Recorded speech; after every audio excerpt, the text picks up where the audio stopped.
With regard to the international law started after the establishment of the United Nations, और धीरे धीरे अपनी स्थापना के बाद धीरे धीरे जैसे जैसे वर्ष बीतते गए वैसे वैसे संयुक्त राष्ट्र अपने आप कह लीजिए कि और आगे की ओर और उन्नति की ओर वृद्धि की ओर बढ़ता चला गया। तो इसलिए ये जो संयुक्त राष्ट्र ने की जो स्थापना हुई है उससे अंतर्राष्ट्रीय स्थिति में बदलाव धीरे धीरे आना शुरू हो गया। किस तरह से बदलाव हम देख सकते हैं? बदलाव इस तरह से देख सकते हैं कि पहली बात तो संयुक्त राष्ट्र की जो स्थापना हुई थी उसका एक बहुत बड़ा उद्देश्य था कि मानवाधिकारों की और मौलिक अधिकारों की सुरक्षा करी जाए। पहला उद्देश्य तो था अंतर्राष्ट्रीय शांति तथा व्यवस्था बनाए रखी जाए। International peace and cooperation, that is an atmosphere of international peace and cooperation should be maintain, it should be build. और इस अंतर्राष्ट्रीय शांति व्यवस्था को, अंतर्राष्ट्रीय शांति सुरक्षा को बनाए रखने का सबसे बड़ा दायित्व संयुक्त राष्ट्र का था और इसी का यही मूल उद्देश्य था संयुक्त राष्ट्र की स्थापना का। विश्व युद्ध या महायुद्धों की पुनरावृत्ति नहीं होना चाहिए, साथ साथ अंतर्राष्ट्रीय शांति तथा सुरक्षा बनी रहनी चाहिए। यह सबसे बड़ा ऑब्जेक्टिव था, गोल था। और इसी मूल उद्देश्य से जुड़ा था सभी व्यक्तियों के मानवाधिकारों की रक्षा करी जाए, मौलिक अधिकारों की रक्षा करी जाए। देखिए, दो शब्दों का इस्तेमाल किया हुआ है संयुक्त राष्ट्र में, fundamental human rights and fundamental freedoms, to protect and preserve and promote the fundamental freedoms and the human rights of the people, और the human rights and the fundamental freedoms of the people. और इस उद्देश्य को लेकर संयुक्त राष्ट्र बराबर अपनी स्थापना के बाद से काम करना शुरू कर दिया। फॉर एग्जाम्पल, इन 1948 एक बहुत बड़ा काम क्या हुआ था, इससे पहले 48 से पहले बहुत बड़ा काम ये हुआ था, जो यूएन चार्टर जो स्टैब्लिश किया गया था, यूनाइटेड नेशंस स्टैब्लिश किया गया था और यूएन चार्टर उसका एक अभिन्न हिस्सा है। और उस यूएन चार्टर में प्रमुख उद्देश्य क्या होंगे संयुक्त राष्ट्र के, इस बात को उल्लेख कर दिया गया था। और उस प्रमुख उद्देश्य में मानवाधिकारों का सृजन, मानवाधिकारों की स्थापना एक बहुत बड़ा उद्देश्य था संयुक्त राष्ट्र का। और इस उद्देश्य में के फलस्वरूप या इसी के अनुरूप यूनाइटेड नेशंस ने एक मानवाधिकारों की रचना के लिए, निर्माण के लिए एक समिति का गठन किया। A committee was established to frame a broad framework of human rights। मानवाधिकारों का जो एक गोल था, लक्ष्य रखा गया था, उससे संबंधित कुछ अंतर्राष्ट्रीय नियम बनाया जाए, कानून बनाया जाए। So you can say the international law regarding the human rights, that was a major objective to frame the international law, to frame the laws of the human rights। इसे हम कहते हैं ह्यूमन राइट्स लॉज, अर्थात मानवाधिकारों का से संबंधित कानूनों का निर्माण करना, यह इसका उद्देश्य था। और इस प्रकार की एक समिति का निर्माण किया गया था और उस समिति का जो अध्यक्ष थे वो थी Eleanor Roosevelt. Eleanor, ELENAUR, Eleanor Roosevelt. Eleanor Roosevelt थी फ्रैंकलिन डिलोना रूजवेल्ट, अर्थात जो अमेरिकी राष्ट्रपति थी उनकी पत्नी थी। She was a wife of the then US president John Franklin Delano Roosevelt. और इन्होंने एलेनोर रूजवेल्ट के नेतृत्व में ही इस मानवाधिकार संबंधी कार्यक्रम यानी उसके कानूनों से संबंधित के निर्माण से संबंधित काम करना शुरू किया गया। और 10 दिसंबर 1948 को आप जैसे जानते हैं universal declaration of human rights, अर्थात मानवाधिकारों की सार्वभौमिक उद्घोषणा की करी गई थी। मानवाधिकारों की सार्वजनिक उद्घोषणा करी गई थी, अर्थात डिक्लेरेशन किया गया था। It was created, the UDHR was created, it was rated, it was then declared. This declaration came into existence on the 10th of December 1948 और इसीलिए इसको ह्यूमन राइट्स डे भी कहा जाता है।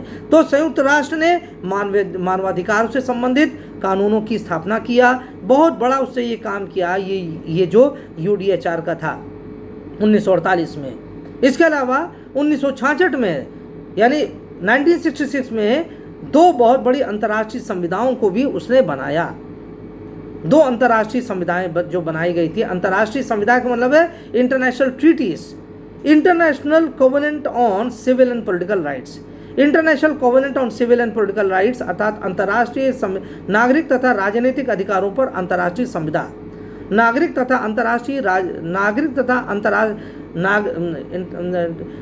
तथा राजनीतिक अधिकारों पर अंतर्राष्ट्रीय संविधा है ना। International covenant on civil and political rights 1966, नागरिक तथा राजनीतिक अधिकारों पर अंतर्राष्ट्रीय संविधान 1966, और दूसरा था international covenant on economic social and cultural rights 1966, अर्थात आर्थिक सामाजिक तथा सांस्कृतिक अधिकारों पर अंतर्राष्ट्रीय संविधा, आर्थिक सामाजिक तथा सांस्कृतिक अधिकारों पर अंतर्राष्ट्रीय संविधा, ये भी 1966 में बनाई गई थी। ये दो अंतर्राष्ट्रीय संधियां थी, ये अंतर्राष्ट्रीय संविधाएं थी, दोनों में कोई बहुत बड़ा अंतर नहीं है, टेक्निकल डिफरेंस हो सकता है but not a substantial difference.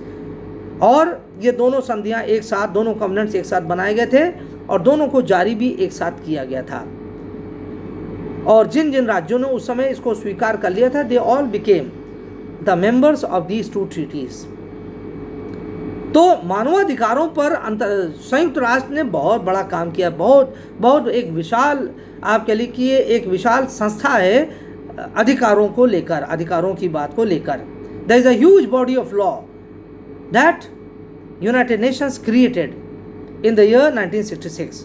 लेकिन 1948 और 66 के बीच में भी बहुत सारे अन्य मानवाधिकारों से संबंधित और भी कानून बनाए गए थे, उसको हम बाद में डिस्कस करेंगे दूसरे आपके लिए टॉपिक के संदर्भ में। तो ये एक बहुत बड़ा काम था। तो संयुक्त राष्ट्र का जो तब से जो काम चल रहा है अलग अलग क्षेत्रों में, इससे अंतर्राष्ट्रीय कानूनों में बहुत ज़्यादा वृद्धि हुई है, बहुत ज़्यादा आगे उसको बढ़ोतरी मिली है। फिर इसके बाद जो एक और भी बहुत महत्वपूर्ण जो बात डेवलपमेंट हुआ था, that was the Geneva convention of 1949। Geneva convention 1949 का था, ये भी बहुत महत्वपूर्ण था। और इस जिनेवा कन्वेंशन के द्वारा वही बात जो पहले करी गई थी 1864 में, इसी बात को और विस्तार से कहा गया 1949 में। जैसे हमने बताया 1815 का वियना कांग्रेस थी 1815 की, और फिर बाद में जाकर 1861 की एक और वियना कांग्रेस हुई, और स्पेशलाइज्ड वो कांग्रेस थी, विशेषीकृत थी, क्योंकि उसने डिप्लोमेसी के ऊपर काफ़ी कुछ कानूनों का निर्माण किया। उसी तरह से जो 1949 का जो जिनेवा कन्वेंशन है, दैट वाज वेरी लैंडमार्क, बहुत बड़ा ये एक आप कह लीजिए का अभिसम्मेलन था, और बहुत बड़े कानूनों की स्थापना करी गई। और जैसे हम पहले भी बता चुके हैं कि इसमें सबसे पहला जो पार्ट 1 है जिनेवा कन्वेंशन 1949 जो पहला भाग है, that is related to the prisoners of war. Prisoners of war से संबंधित है, अर्थात ये जो युद्धबंदियों से संबंधित है। दूसरा जो इसका भाग है, पार्ट 2 जो है, या क्लॉज 2 जिसे हम कह लें, वो है with regard to the soldiers killed and wounded in a war, अर्थात युद्ध के दौरान जो सैनिक घायल हुए हैं या हताहत हुए हैं, मृत हो गए हैं, उनकी सेवा, उनको राहत पहुंचाना है ना, उनके शवों को निकालना, उनको उपचार करना, बीमारियों से उनको दूर रखना, तमाम तरीके की जो चीज़ें हैं जो युद्ध के दौरान होती हैं, ये काम करने का अधिकार जो राहत संबंधी जो एजेंसीज़ हैं, जो ऐसे इंस्टीट्यूशंस ऑर्गेनाइजेशंस हैं, उनको अधिकार दिया जाना चाहिए कि जो लोग बचे हैं युद्ध में के घायल तो हो गए लेकिन मरे नहीं हैं, या जो लोग मर गए हैं उनकी रक्षा करी जाए या उनके शवों को निकाला जाए। ये दूसरा इसका पार्ट है। तीसरा जो पार्ट है वो ये है कि जो युद्ध के दौरान जो नेवल वॉरफेयर है, जो समुद्री युद्ध होता है, उस समुद्री युद्ध में जो शिप जो आपके लिए डिस्ट्रॉय कर दिए गए हैं शत्रु के द्वारा, जिन जिन जलपोतों को विनष्ट कर दिया गया है और बर्बाद कर दिया गया, उनको डुबो दिया गया है, उसके जो आप कह लिए कि जो नाविक हैं या जो और लोग जो कार्मिक हैं या जो यदि सैनिक भी है उस शिप पर, उनको डूबने से बचाया जाए, ये उसमें प्रावधान किया गया है ना। So the survivors of the ship wreckage they are suppose to be protected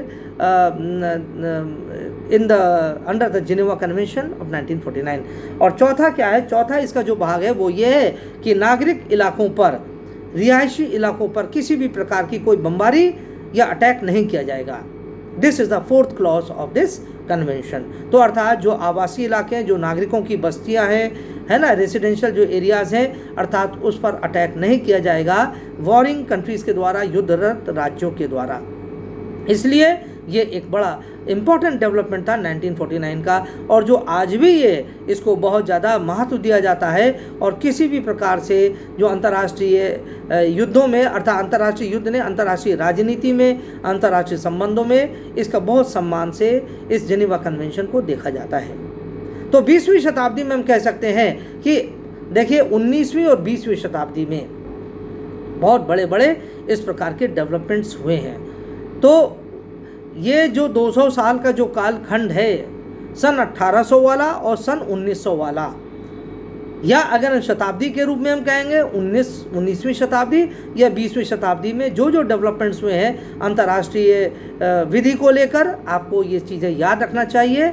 और हमने तो थोड़ा शॉर्ट में बताया है, लेकिन when you are studying this topic through a book then you must go in detail, क्योंकि वीडियो में इतनी सारी बातें, जैसे हमने बार बार बताया, सारी बातें कर पाना बहुत मुश्किल होता है, क्योंकि वीडियो को अपलोड करना बहुत मुश्किल हो जाता है। अगर मान लीजिए हम 1815 का वियना कांग्रेस पढ़ा रहे हैं तो उसमें बहुत सारी बातें करी गई हैं, उन सारी बातों बताने लगेंगे तो आधा आधा घंटा एक ही कॉन्फ्रेंस में लग जाएगा। तो I am just trying to tell you the major highlights of the various conferences और डिक्लेरेशंस और द कवेनेंट्स और द ट्रीटीज़, है ना, जो अलग अलग समय पर जो ट्रीटीज़ हुई हैं, संधियाँ हुई हैं, समझौते हुए हैं या उद्घोषणाएँ हुई हैं, उनके जो मूल विषय क्या हैं, केवल हम उसी तक फोकस कर रहे हैं, जिससे कि हम कई बातों को और भी हम अपने लेक्चर में शामिल कर सकें। नहीं तो एक ही लेक्चर में इतना टाइम बीत जाएगा और हम ज़्यादा आगे बढ़ नहीं पाएंगे। और उससे भी बड़ी बात है, हम इस वीडियो को हम अपलोड नहीं कर पाएंगे। It takes lot of time in uploading. तो इसलिए आप लोग किताबों से ज़रूर थोड़ा सहारा लीजिएगा, है ना, वीडियो के अलावा पुस्तकों को ज़रूर पढ़ते रहिएगा। So this is about the development of the international law in the 20th century. अच्छा, अब दूसरी बात यहाँ पर एक बात ये है, और वो बात ये है कि जिसे हम कह लेंगे कि व्हाट आर द अभी चूँकि ये बात चल रही है, इसी क्रम में हम आपसे बात करना चाहेंगे, what are the new tendencies और the new aspects of international law. New aspects of international law अर्थात अंतर्राष्ट्रीय कानून के अन्य विषय और क्या हैं इसके बारे में, अर्थात आज के, ये तो हमने 20वीं शताब्दी तक यानी 1950 तक का जो डेवलपमेंट हुआ वो हमने आपको बताया। लेकिन अंतर्राष्ट्रीय विधि यहीं समाप्त नहीं हो जाती है, इस जिनेवा कन्वेंशन 49 के बाद ही नहीं समाप्त हो जाती है। इसके बाद हम दूसरे तरीके से इस बात को कहते हैं, अब आज तक और कौन कौन से इसमें महत्वपूर्ण विषय आए हैं। आज के समय में अंतर्राष्ट्रीय विधि किन किन अन्य महत्वपूर्ण विषयों को संबोधित कर रही है। What are the other important issues that international law today is trying to address apart from whatever has already been said. और कौन कौन से विषय हैं आज के, इसीलिए हम कहते हैं इसको what are the new aspects और what are the new tendencies of the international law, अर्थात अंतर्राष्ट्रीय विधि के आज के संदर्भ में कौन कौन से नए विषय हैं, कौन कौन से नए मुद्दे हैं, कौन कौन से नए समस्याएं हैं जो आज के अंतर्राष्ट्रीय कानून उठाता है। तो इसमें बहुत सारे विषय, इसमें 2-4 विषयों को हम बता देंगे। और वो है, जैसे एक बहुत बड़ा विषय है जिसको आप जानते हैं कि द लॉ ऑफ एनवायरनमेंट, अर्थात पर्यावरण से संबंधित कानून को लेकर, द लॉ ऑफ एनवायरनमेंट और द एनवायरमेंटल लॉ। अंतर्राष्ट्रीय कानून में आज एनवायरनमेंट एक बहुत प्रमुख स्थान बना चुका है। That is no international conference और international meeting is held which may not be addressing the issue of environment. आज के समय में कोई भी एक भी ऐसा संभवतः अंतर्राष्ट्रीय संगोष्ठी नहीं होगी, अंतर्राष्ट्रीय सम्मेलन नहीं होगा जिसमें पर्यावरण का मुद्दा हाईलाइट ना हो या ना किया जाए।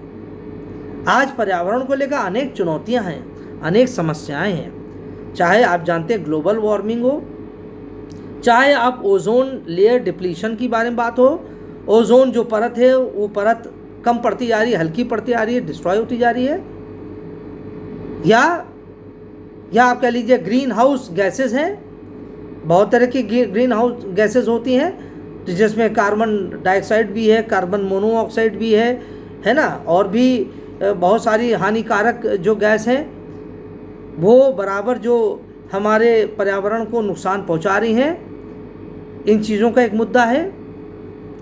जो समुद्रों में फ्लोरा एंड फौना है, अर्थात जो जीव हैं, समुद्री जीव हैं, आज उनके ऊपर बहुत बड़ा खतरा उत्पन्न हो गया है, कई वर्षों से उत्पन्न हो रहा है।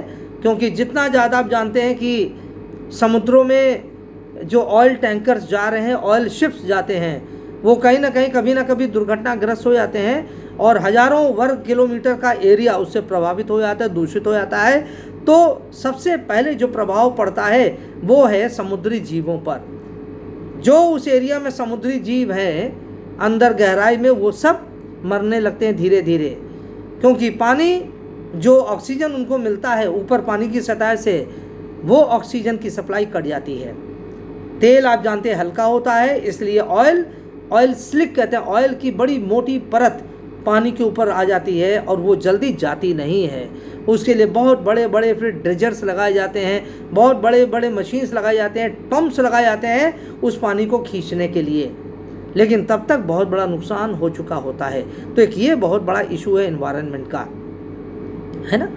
इसके अलावा और भी इसी से संबंधित है कि जो एनवायरनमेंट को लेकर जो और भी बातें हैं, और जिसमें है कि इसके लिए कॉन्फ्रेंसेस जो आयोजित करी गई हैं, जैसे 1972 में स्टॉकहोम कॉन्फ्रेंस आई थी, सबसे पहले 1972 की स्टॉकहोम कॉन्फ्रेंस हुई थी।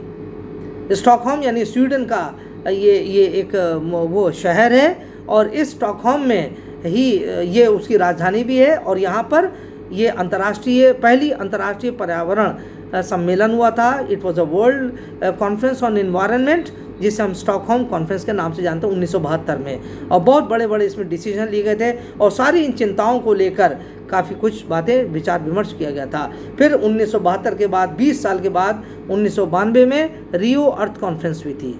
रियो अर्थ कॉन्फ्रेंस, रियो डी जनेरियो आप जानते हैं ब्राज़ील का ये एक शहर है ना। इसका ये राजधानी नहीं है, क्योंकि राजधानी तो ब्राज़ील की ब्रासीलिया है, लेकिन रियो डी जनेरियो बहुत ही बड़ा शहर है ब्राज़ील का।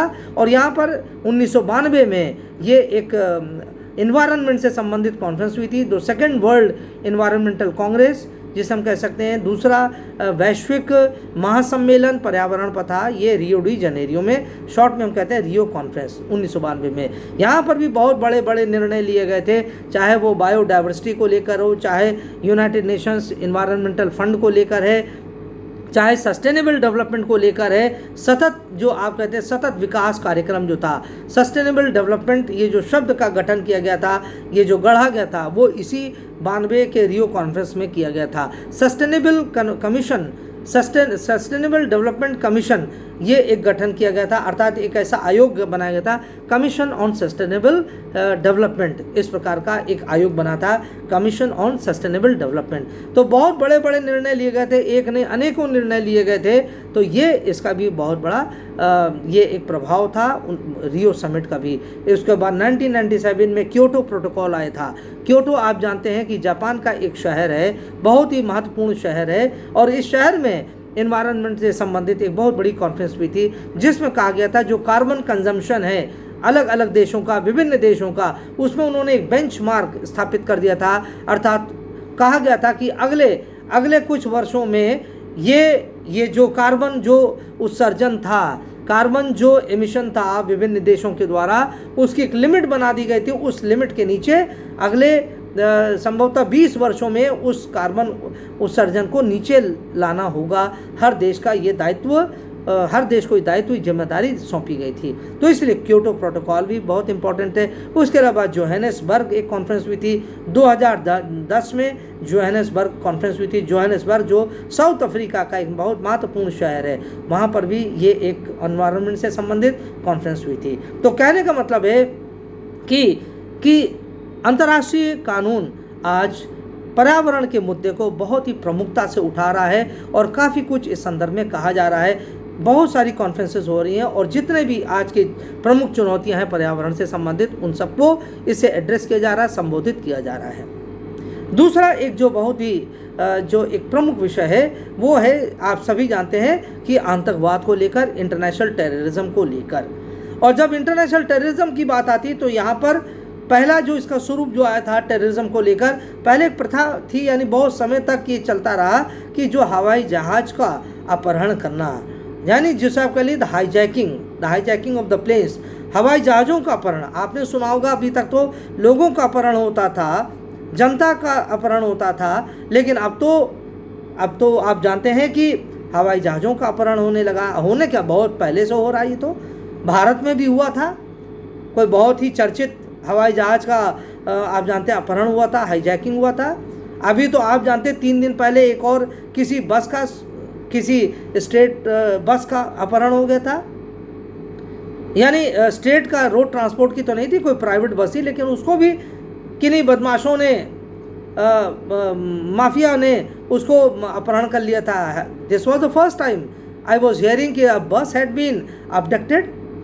तो इसलिए कुछ बड़े बड़े ये विषय आ जाते हैं। खैर ये तो हमारे देश के अंदर की, हमारे प्रदेश के अंदर की एक चिंता है, लेकिन वैश्विक स्तर पर तो हवाई जहाज़ों का अपहरण होना, आप जानते हैं ये जो इंडियन एयरलाइंस का जो हवाई जहाज़ था, है ना, जो काबुल में यहाँ से अमृतसर से उड़ा, उसके बाद काबुल में लैंड कराया और आतंकवादियों के द्वारा जो हाईजैक कराकर वहाँ पर ले गए, फिर वहाँ पर उनसे शर्त मनवाई गई भारत सरकार से, और जिसमें बहुत ढेर सारे कुख्यात आतंकवादियों को छोड़ा गया। तो यानी बहुत बड़ा ये तो लैंडमार्क केस था हवाई जहाज अपहरण को लेकर। तो आज का जो अंतर्राष्ट्रीय कानून है उसने इस बात को भी बहुत ज़्यादा इसको प्रमुखता से उठाया है कि इनके लिए सज़ा क्या होना चाहिए या क्या प्रावधान होना चाहिए, देशों की अन्य विभिन्न देशों का क्या नज़रिया होना चाहिए इस प्रकार की गतिविधियों को लेकर।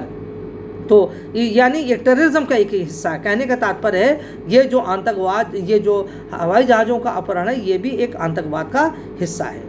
ठीक है। तीसरा जो, और इसी से जुड़ा जो है, अब आप जान लीजिए आजकल तो और भी आतंकवाद के और भी स्वरूप सामने आने लगे हैं। इस समय जैसे सुसाइड टेररिज्म होने लगा है, आत्मघाती जो आतंकवादी जो आप कह लीजिए कि हमले होने लगे हैं, हर देश में हो रहे हैं। चाहे आप गल्फ के कंट्रीज़ कह लीजिए, खाड़ी के देश कह लीजिए, चाहे पाश्चात्य देशों में कह लीजिए, चाहे भारत में कह लीजिए, इस प्रकार का जो टेररिज्म है, अर्थात जिसे हम कहते हैं सुसाइडल टेररिज्म, है ना, जिसे अन्य नामों से भी कहा जाता है, जैसे आत्मघाती है ना, इस तरह के जो आतंकवाद के जो स्वरूप हैं, ये भी आज अंतर्राष्ट्रीय जगत के लिए बहुत बड़ा चिंता का विषय बन गए हैं। और अंतर्राष्ट्रीय कानून में बहुत ढेर सारे कानून बने। There is a whole big body of laws that addresses the issue of terrorism. तो आतंकवाद को काफ़ी तरीके से परिभाषित करने का प्रयास भी किया गया है, लेकिन अभी तक दुर्भाग्य ये है कि अभी तक कोई भी एक सभी के द्वारा स्वीकार करी जाने वाली कोई एक टेररिज्म की डेफिनेशन नहीं बन पाई है ना। लेकिन फिलहाल अंतर्राष्ट्रीय विधि में टेररिज्म का एक बहुत बड़ा मुद्दा है, अंतर्राष्ट्रीय राजनीति में तो है ही, तो आज अंतर्राष्ट्रीय विधि भी इस बात का आकलन कर रहा है कि इस समस्या को कैसे दूर किया जाए। तीसरा जो आप जानते हैं कि एक और टेररिज्म को लेकर है, that is called as the cyber terror और साइबर टेररिज्म। अर्थात अब जैसे टेक्नोलॉजी विकसित होती जा रही है, जैसे जैसे प्रौद्योगिकी का विकास होता जा रहा है, विज्ञान का विकास होता जा रहा है, तो अब वैसे वैसे टेरर फैलाने का, आतंक फैलाने का माध्यम भी बदलता जा रहा है। आज टेररिज्म की अब आवश्यकता नहीं कि आप हवाई जहाज का अपहरण करें, क्योंकि अब हवाई अड्डों पर बहुत ही कड़ी सुरक्षा कर दी गई है। मेटल डिटेक्टर तो लगे पहले भी, अब तो पूरा बॉडी स्कैनर्स लगा दिए गए हैं। जो एडवांस कंट्रीज़ हैं, अमेरिका में द बॉडी स्कैनर्स आते हैं, जहाँ और अधिकांश उसी के थ्रू लोगों को पास होना होता है। सामानों का एक्सरे होता है। कभी आप एयरपोर्ट पर जाइए, आप अगर सूटकेस ले जा रहे हैं, पहले सूटकेस को भी उसको एक्सरे मशीन से पास होना होता है। और छोटे छोटे आइटम्स भी अगर आपने रखा हुआ, उसमें कोई नुकीले शार्प ऐसे कोई आइटम्स भी हैं, फिर आपका सामान खुलवा कर उसको बाहर कर दिया जाता है।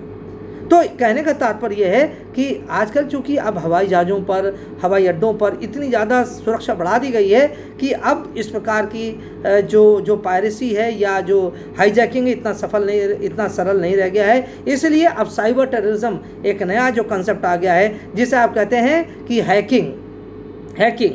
आज के समय में चाइना हैक कर रहा है।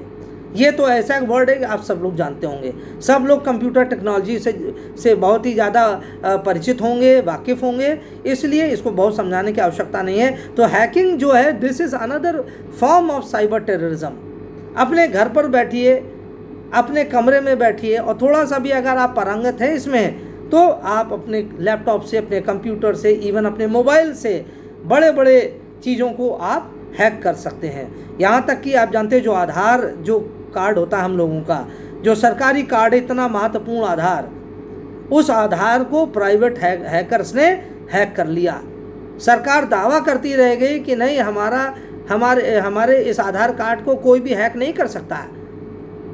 इसकी कोई भी इसमें जो डेटा है, सुरक्षित है डेटा, एनक्रिप्टेड डेटा होता है। एनक्रिप्टेड यानी कोडेड जो होता है डेटा होता है, सीक्रेट भाषा में, यानी टेक्नोलॉजिकली जो कोडेड भाषा होती है उसमें जो है, वो जो साइन लैंग्वेज में है ना, जो बाइनरी लैंग्वेज में, उसको कोई डिटेक्ट नहीं कर सकता। लेकिन हैकर्स ने दिखा दिया, उसने चुनौती दिया सरकार को, खास तौर से आधार जो भी सरकारी मंत्रालय चलाता है, उस मंत्रालय को चुनौती दिया, हम आपके आधार कार्ड को अभी हम हैक करने जा रहे हैं। और उसने हैक कर लिया, बताए ये है, इसमें इस व्यक्ति का है, इसका डेट ऑफ बर्थ ये है, इसका ये है, और आपका ये, तो मैं अभी और भी हैक करके दिखा दूँ।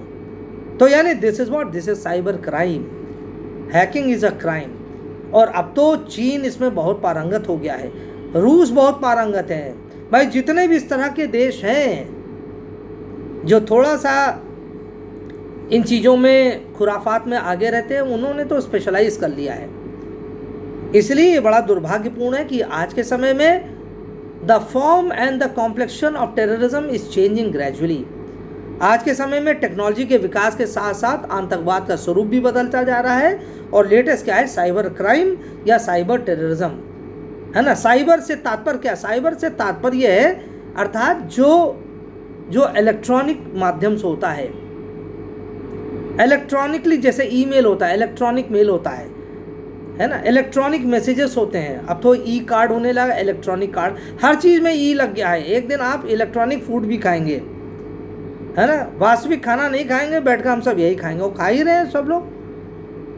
जितना जितना कंप्यूटर सामने बैठते हैं, मोबाइल के सामने बैठते हैं, उतना हमारी तबीयत खराब होती जा रही है। तो क्या हो रहा है, हम ये जो इलेक्ट्रॉनिक जो मटेरियल हमारे सिर में जा रहा है, हमारे शरीर में प्रवेश कर रहा है, चाहे वो रेस के माध्यम से, है ना, चाहे वो हानिकारक जो और भी हमारा मटेरियल जो हम देख रहे हैं हमारे सिर में जा रहा, मस्तिष्क जा रहा, वो सब क्या है, वो सब हमको दूषित कर रहा है, हमको रोगग्रस्त कर रहा है। इसलिए ध्यान रखिएगा, साइबर क्राइम और cyber terrorism is another form of terrorism. इस बात को भी आज देखा जा रहा है, इसमें बहुत ज़्यादा बढ़ गया है। तीसरी बात इसमें क्या है जो और आगे बढ़ रही है, आज इंटरनेशनल लॉ एड्रेस कर रहा है about other issues such as the child soldiers अर्थात जो बाल सैनिक चाइल्ड सोल्जर्स। आपने देखा होगा, टीवी में अक्सर देखा होगा, जहाँ इस तरह से विद्रोहियों का गुट है, जहाँ रिबल्स हैं, जहाँ रिबल्स अपनी सरकारों से लड़ रहे हैं, अब चाहे वो मिडिल ईस्ट कंट्रीज़ हो, चाहे खाड़ी के देश हो, चाहे सीरिया हो, चाहे इराक हो, या चाहे अफ़गानिस्तान हो, या आप अफ्रीकाई देश देख लीजिए।